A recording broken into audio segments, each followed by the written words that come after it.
त्रिपाठी स्वागत करता हूं आप सबका अपने YouTube चैनल डायनेमिक एजुकेशन।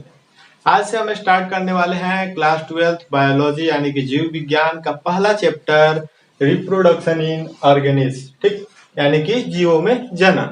आज ये फर्स्ट पार्ट है और बहुत सारे बच्चे थे जिनको हिंदी मीडियम में भी पढ़ना था, तो दोनों का ध्यान रखा गया है, हिंदी और इंग्लिश दोनों मीडियम में पढ़ाया जाएगा। ठीक, तो हम शुरुआत करेंगे रिप्रोडक्शन इन ऑर्गेनिज्म। तो इसमें सबसे पहले एनसीईआरटी शुरुआत करती है लाइफ स्पैन से, यानी कि जीवन अवधि से। ठीक, तो जीवन अवधि क्या है, इसको कैसे परिभाषित करेंगे, तो बहुत ही सिंपल है। ठीक, तो जो जीवन अवधि होता है वो होता है यानी कि हम जब जन्म लेते हैं, यानी कि बर्थ से लेके, ठीक, यानी कि बर्थ से लेके नेचुरल डेथ यानी कि प्राकृतिक मृत्यु तक की अवधि को जीवन अवधि के नाम से जाना जाता है। ठीक, तो हमें यहाँ पे ध्यान रखना है बस बर्थ और नेचुरल डेथ, इसके बीच की जो अवधि होगी उसको उसी को जीवन अवधि के नाम से जाना जाएगा। ठीक, तो ये हो गया जीवन अवधि का परिभाषा। ठीक, अब जीवन अवधि किस किस चीजों पर डिपेंड करती है, तो एनसीईआरटी में लिखता है कि life of an organism not necessarily correlated with their sizes. ठीक, यानी कि जो साइज होता है जीव जंतु और पेड़ पौधों का, उससे हम लाइफ स्पान जीवन अवधि को नहीं संबंधित कर सकते हैं, उससे हम नहीं रिलेट कर सकते हैं। ठीक, यानी कि जो जीवन अवधि और साइज है उसमें कोई कोरिलेशन नहीं है, कोई संबंध नहीं है। अब ये कैसे, ये हम जानेंगे। ठीक, तो हम एग्जाम्पल लेते हैं, इसको उदाहरण से हम समझेंगे। ठीक, जैसे हो गया क्रो हो गया, ठीक, कौवा, और एक हो गया पैरट। आप देखते होंगे अपने आसपास इनको, तो दोनों की साइज सेम है, तो साइज सेम है और एनसीईआरटी कहती है कि साइज से हम जीवन अवधि को नहीं कर सकते हैं कोरिलेट। ठीक, तो सही बात है भाई, क्रो का जो जीवन अवधि होता है 10 से 15 साल होता है, पैरट का 140 होता है, और साइज तो दोनों का सेम है, साइज तो दोनों एकदम देखने में एक जैसे ही है, लेकिन दोनों के जीवन अवधि में बहुत बड़ा अंतर है। ठीक, वैसे ही पेड़ पौधों की बात करें तो मैंगो और पीपल दोनों के जीवन अवधि में बहुत ज्यादा डिफरेंस है, और फिर तो साइज में कोई मतलब हम नहीं कर सकते हैं रिलेट। तो यही समझना है हमें, ठीक, कि जीवन अवधि को साइज से नहीं को रिलेट किया जा सकता है। जीवन अवधि हर जीव का अलग अलग होता है। ठीक, एनसीईआरटी में डायग्राम भी दी हुई है, एलिफेंट का जीवन अवधि क्या है ये सब आपको बताना है। ठीक, तो एलिफेंट का जीवन अवधि 65 से 90 साल है, बाकी कुछ कुछ आपको उसमें भरना है और कुछ खुद से उसमें दिया हुआ है। ठीक, तो ये आप समझ सकते हैं कि जो जीवन अवधि होता है साइज से नहीं रिलेट कर सकते हैं। ठीक, अगला टॉपिक है इसी चैप्टर का रिप्रोडक्शन यानी कि जनन।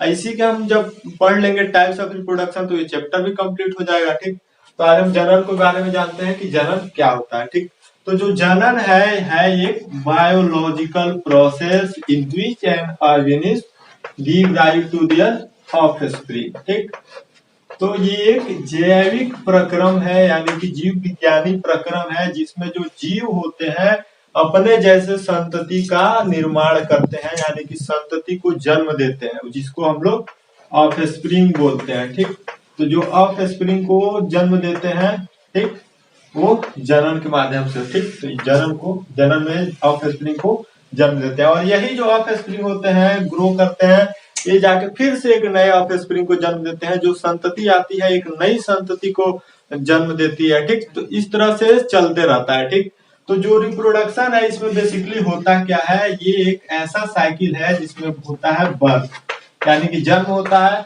फिर जो ऑफस्प्रिंग का जन्म हुआ भाई उसका ग्रोथ हुआ, फिर होता है डेथ। तो ये हो गया एक साइकिल। साइकिल का मतलब होता है कोई भी चीज अपने आप में रिपीट करते रहेगी, बर्थ होगा, ग्रोथ होगा, डेथ होगा, ये फिक्स है, इसी को कहा जाता है लाइफ साइकिल।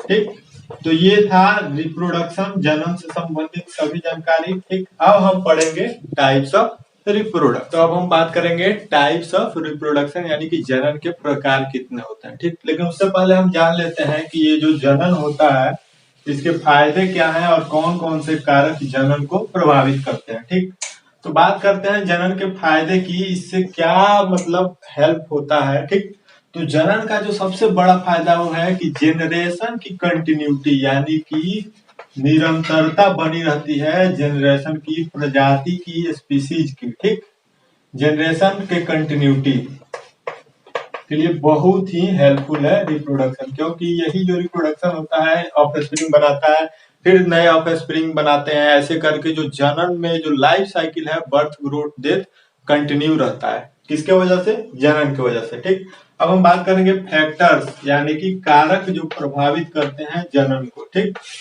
यानी कि जनन को प्रभावित करने वाले कारक के बारे में एनसीईआरटी में 2 कारक दिए हुए हैं। एक कि उसका हैबिटेट ऑर्गेनिज्म का, कहाँ पे उसका निवास स्थान है, कहाँ का है जीव। ठीक, ये इंपॉर्टेंट है। दूसरा उसका इंटरनल फिजियोलॉजी।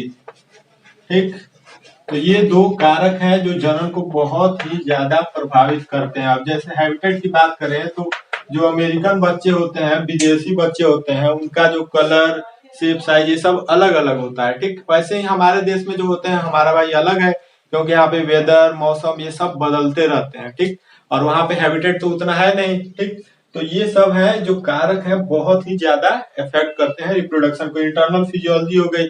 अब जैसे बाहर विदेशी जो होते हैं वो बहुत हट्टे कट्टे होते हैं, उनका जो हाइट होता है 6-7 फीट होता है। अपने यहाँ तो बहुत रेयर ही केस में ऐसे मतलब हाइट मिलते हैं 7 फीट वाले। ठीक, तो ये बहुत मतलब उन लोग का अलग हैबिटेट है, उस वजह से उनका रहन सहन खान पान सब अलग है, तो उस वजह से उनका जो जनन होता है वो प्रभावित होता है। ठीक, अब यहीं के जो लोग हैं अगर अफ्रीकन से शादी कर लेंगे तो फिर वो जो उनके बच्चे होंगे उनका जो कलर होगा ये सब स्किन कलर ये सब अलग अलग आएगा।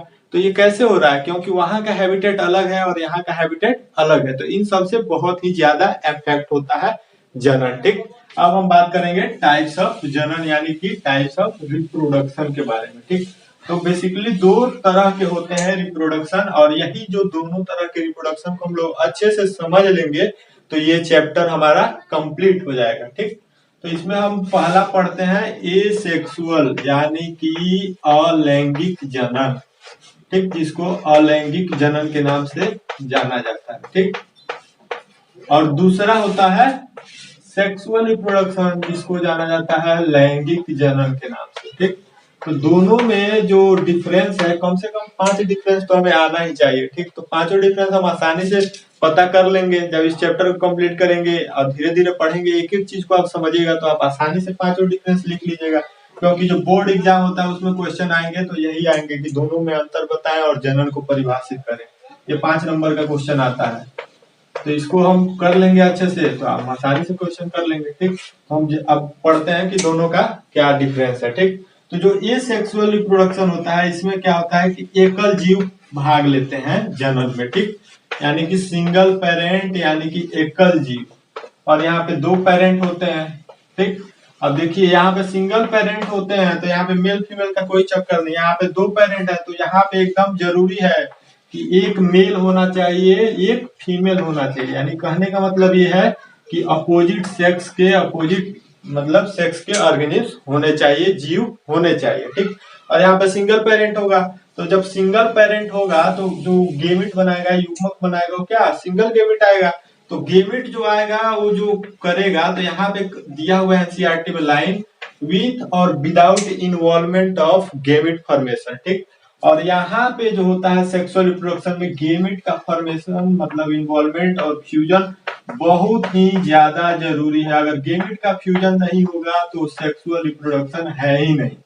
ठीक, और इस सेक्सुअल रिप्रोडक्शन में गेमिट का फॉर्मेशन हो भी सकता है नहीं भी हो सकता है। ठीक, और भी बहुत सारे अंतर हैं, जैसे कि जो एसेक्सुअल रिप्रोडक्शन में होता क्या है, ये हो गया आपका अलैंगिक जनन। इसमें क्या होता है कि इसमें जो ऑफ स्प्रिंग बनता है यानी कि जो संतति बनती है, ठीक, वो क्या होती है एकदम मॉर्फोलॉजिकल यानी कि उसका जो बनावट होता है और उसकी जो जेनेटिक होती है, उसका जो जीन होता है, ठीक, जीन की जो संरचना होती है उसका जो बनावट होता है एकदम सेम होता है, एकदम कार्बन कॉपी। जैसे हम लोग को कोई डायग्राम बनाना होता है, अगर हमारी डायग्राम बनाने की कैपेसिटी अच्छी नहीं है तो हम कार्बन लगाते हैं तो एकदम उसका कॉपी निकल जाता है।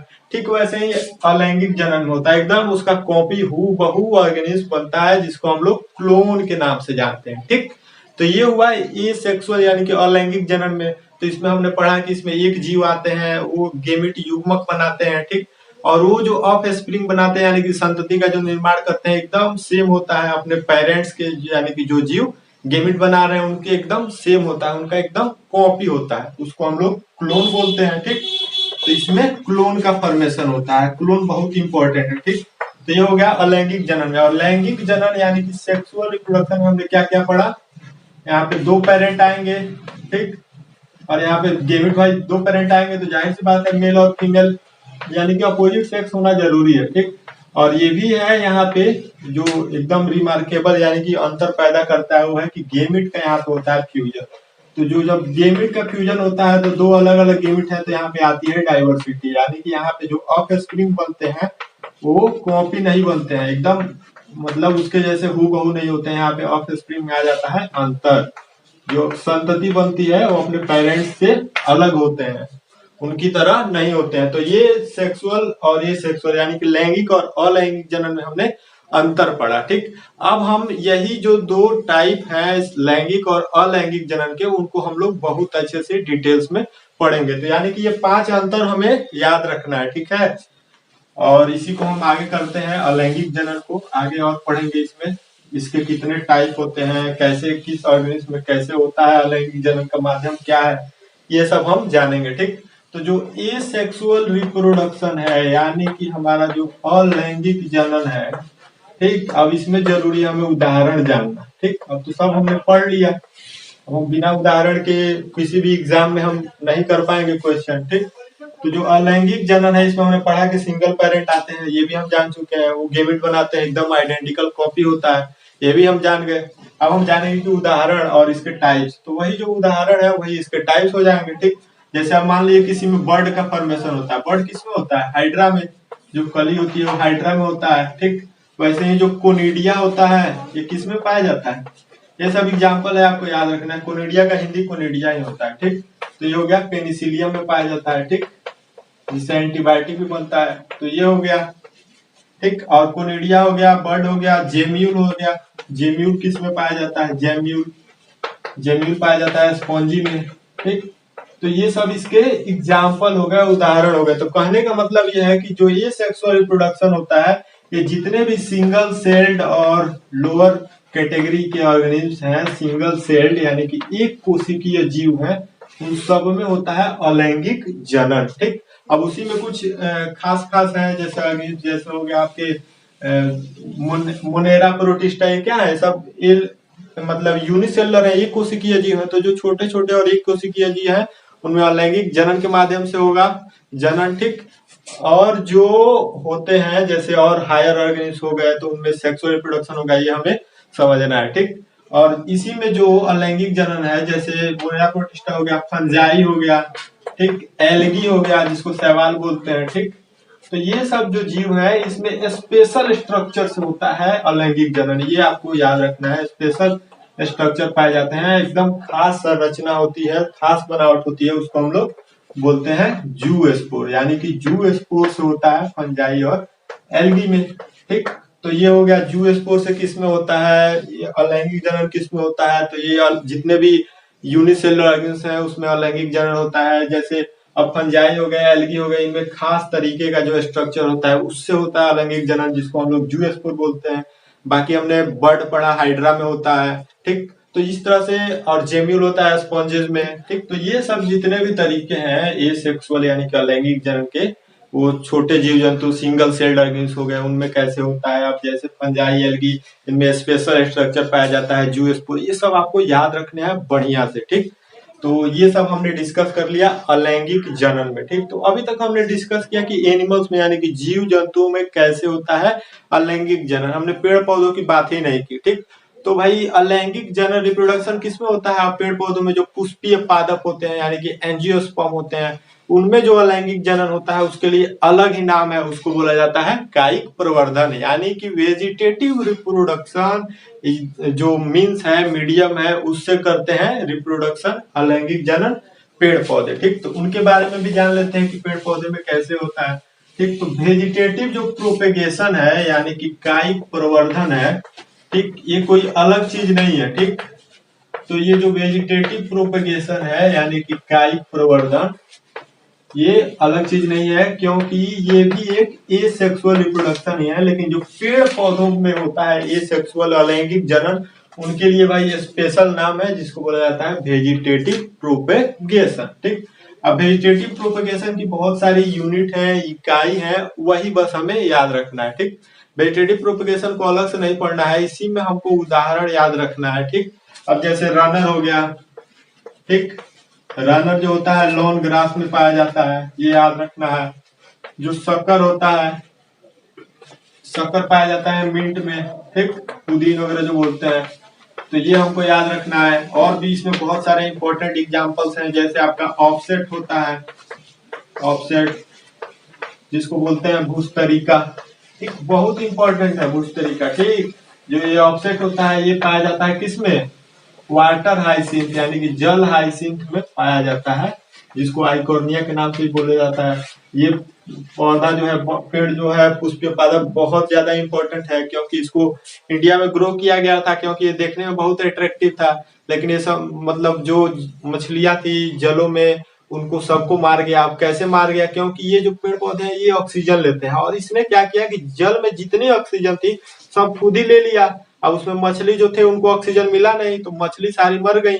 तो इसीलिए इसको टेरर ऑफ बंगाल यानी कि बंगाल का आतंक के नाम से भी जाना जाता है। वाटर हाइसिंथ, आइकोर्निया और बंगाल का आतंक। तो ये बहुत इंपॉर्टेंट है, सभी एग्जाम्स में लगभग पूछ लिए जाते हैं कि इसमें जो वेजिटेटिव कायिक प्रवर्धन की इकाई क्या है, तो ऑफसेट है।